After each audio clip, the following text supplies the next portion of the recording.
Hello everyone, আসসালামু আলাইকুম। সামনে দু একদিন পরেই ঈদ উল ফিতর। সবাইকে অগ্রিম ঈদ মোবারক। ঈদ উল ফিতর উপলক্ষে প্রত্যেকটা মুসলিমের ঘরে ঘরে সেমাই রান্না করা হয়। আজকে আমি লাচ্ছা সেমাইয়ের রেসিপি আপনাদের সাথে শেয়ার করব। প্রথমে আমি মেজারমেন্ট কাপের 2 কাপ ময়দা নিয়ে নিলাম। ময়দার মধ্যে আমি চিনি লবণ কিছুই দেব না। এখানে আমি 1 কাপ নর্মাল পানি নিয়েছিলাম। অল্প অল্প করে পানি দিয়ে একটা ডো তৈরি করে নিলাম। এখানে আমি 1 কাপ পানি নিয়েছিলাম, 1 কাপ থেকে একটু রয়ে গেছে, মানে 1.25 কাপ পানি আমার এই ডো তৈরি করতে লেগেছে।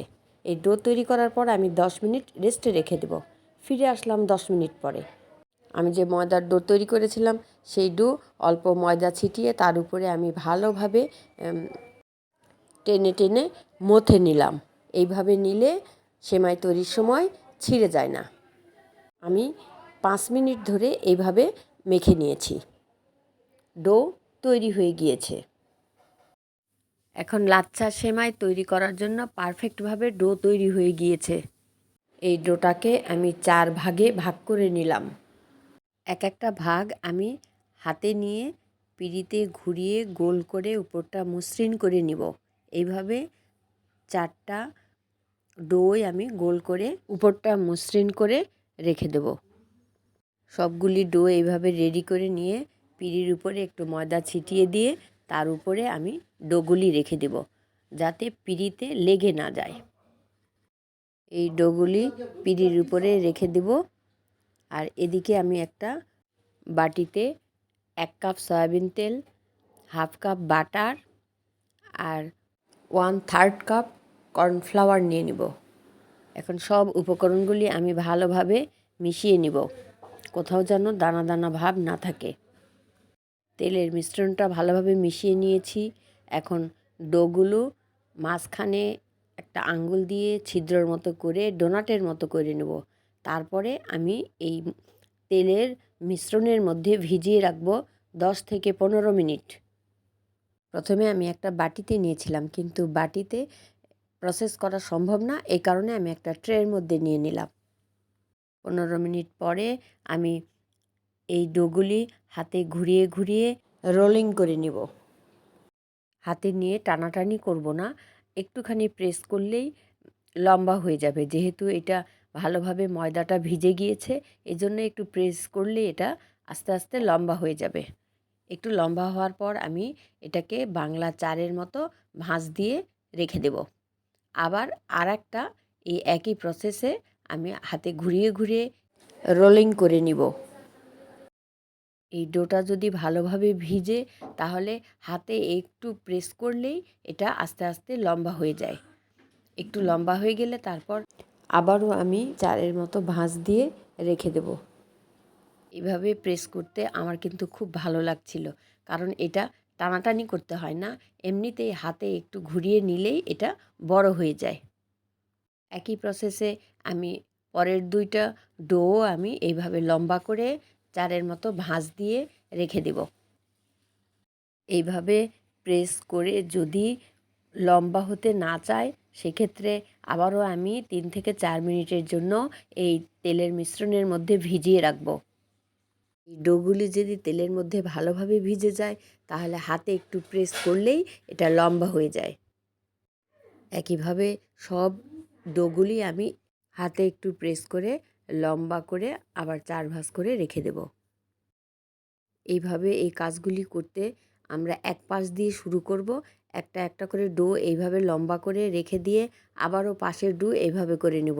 মানে এইভাবে আমি 12 বার এই একইভাবে রোলিং করে নিয়েছি। আমি কিছুদিন আগে একবার সেমাই তৈরি করেছি, লাচ্ছা সেমাই। এখন এটা দিয়ে আমার দ্বিতীয়বার। প্রথমবার যখন তৈরি করেছিলাম তখন একটু মোটা হয়েছিল, আর এইবার একদম চিকন হয়ে গেছে। আসলে হাতের লাচ্ছা সেমাই তৈরি করার অনুভূতিটা একটু অন্যরকম। আমি প্রথম যেদিন সেমাই তৈরি করেছিলাম সেদিন আমি রান্নাও করেছিলাম। খেয়ে আমাদের বাসার সবাই খুব ভালো বলেছে। 10 বার যখন এইভাবে রোলিং করেছিলাম তখন এরকম চিকন হয়েছে। আমি আরও 2 বার এরকম করে নেব। যখন এই সেমাই এভাবে রোলিং করতে যেয়ে যদি বড় না হয় তখন একটু 3 থেকে 4 মিনিট তেলের মধ্যে ভিজিয়ে রাখলেই এটা আবার এমনিতেই বড় হয়ে যাবে, একটু প্রেস করলেই বড় হয়ে যাবে।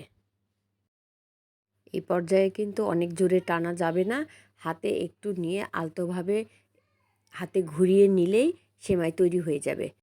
সেমাই প্রায় তৈরি হয়ে গিয়েছে। এই পর্যায়ে যদি আমরা সেমাই ভেজে নেই তাহলে দানা একটু মোটা হবে।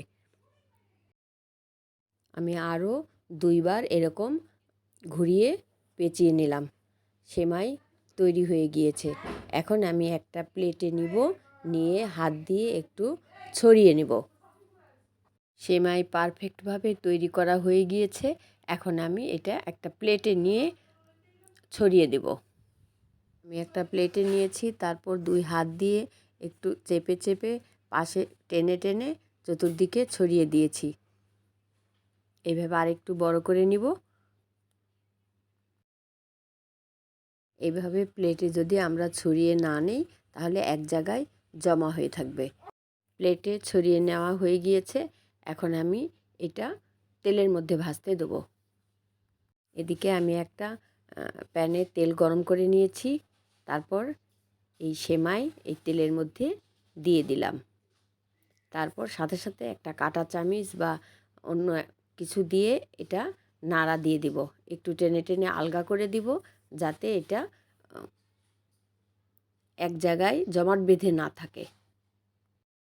সবচেয়ে ভালো হয় এখানে যদি একটা লম্বা কাঠি দিয়ে এরকমভাবে নেড়ে দেওয়া যায় তাহলে হাতে তেল ছিটার ভয় থাকে না। আমি কাঁটা চামিচ দিয়েই এই সেমাইগুলো একটু আলগা করে নিয়েছি।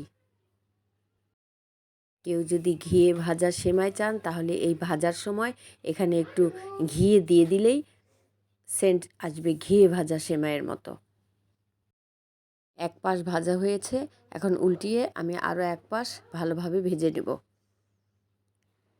এই লাচ্চা সেমাই ভাজা হয়ে গিয়েছে। এখন আমি উঠিয়ে তেল ভালোভাবে ছেঁকে নেব। আরও একটা সেমাই আমি ভাজার জন্য দিয়ে দিলাম। এখনও একই প্রসেসে আমি চামিচ দিয়ে একটু আলগা করে নিব। তারপরে উল্টিয়ে আমি 2 পাশ ভালোভাবে ভেজে নেব। আজকের লাচ্চা সেমাই তৈরিটা একদম সুতার মতো চিকন হয়েছে। সেমাই ভালোভাবে ভেজে নেওয়ার পর আমরা একটা ছাঁকনির মধ্যে রেখে দিলে তেল নিচে থেকে পড়ে যাবে। কেউ যদি কালারফুল লাচ্ছা সেমাই চান তাহলে আমরা যখন ডো মেখে নিয়েছিলাম তখন একটা ডোয়ের মধ্যে একটু কালার মিলিয়ে নিলেই কালারফুল লাচ্ছা সেমাই হয়ে যেত। একইভাবে আমি সবগুলো সেমাই ভেজে নিলাম। 2 কাপ ময়দা দিয়ে 4টা লাচ্ছা সেমাই হয়েছে। এক একটা সেমাইয়ের ওজন হবে প্রায় 200 গ্রামের মতো, একটু বেশিও হতে পারে। তৈরি হয়ে গেছে হাতে তৈরি লাচ্ছা সেমাই। আমি যেহেতু কালার ইউজ করিনি সেই কারণে দেখতে সাদা হয়েছে আর সুতার মতো চিকন হয়েছে। মাশাআল্লাহ অনেক সুন্দর হয়েছে। এই লাচ্ছা সেমাই তৈরি করার পর আমার খুব আনন্দ লাগছিল, কারণ আমি নিজ হাতে লাচ্ছা সেমাই তৈরি করতে পারি।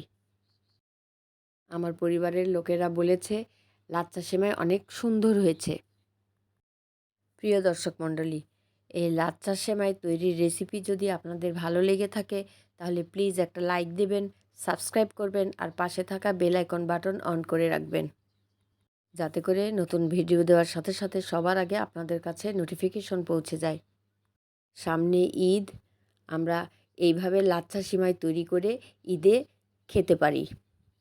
ঈদ ছাড়াও আমরা যে কোনো সময় বাসায় মেহমান আসলে আমরা যদি আগে থেকে এইভাবে লাচ্ছা সেমাই তৈরি করে রাখি তাহলে আমরা রান্না করে খেতে পারি। ভিউয়ার্স, আপনাদের যদি এই লাচ্চা সেমাই তৈরির রেসিপি ভালো লেগে থাকে তাহলে প্লিজ কমেন্ট করতে ভুলবেন না। যারা আমার এই ছোট্ট ইউটিউব চ্যানেলটি সাবস্ক্রাইব করে রেখেছেন তাদেরকে অসংখ্য ধন্যবাদ। আর যারা এই চ্যানেলটি নতুন ভিজিট করছেন প্লিজ একটা লাইক এবং সাবস্ক্রাইব করে এই ইউটিউব চ্যানেলের সাথেই থেকে যেতে পারেন। সবাইকে অসংখ্য ধন্যবাদ এতক্ষণ ভিডিওটি দেখার জন্য। আবারও হাজির হব আপনাদের মাঝে নতুন কোনো রেসিপি নিয়ে। সেই পর্যন্ত সবাই ভালো থাকবেন, সুস্থ থাকবেন। আসসালামু আলাইকুম, আল্লাহ হাফেজ। সবাইকে ঈদ মোবারক।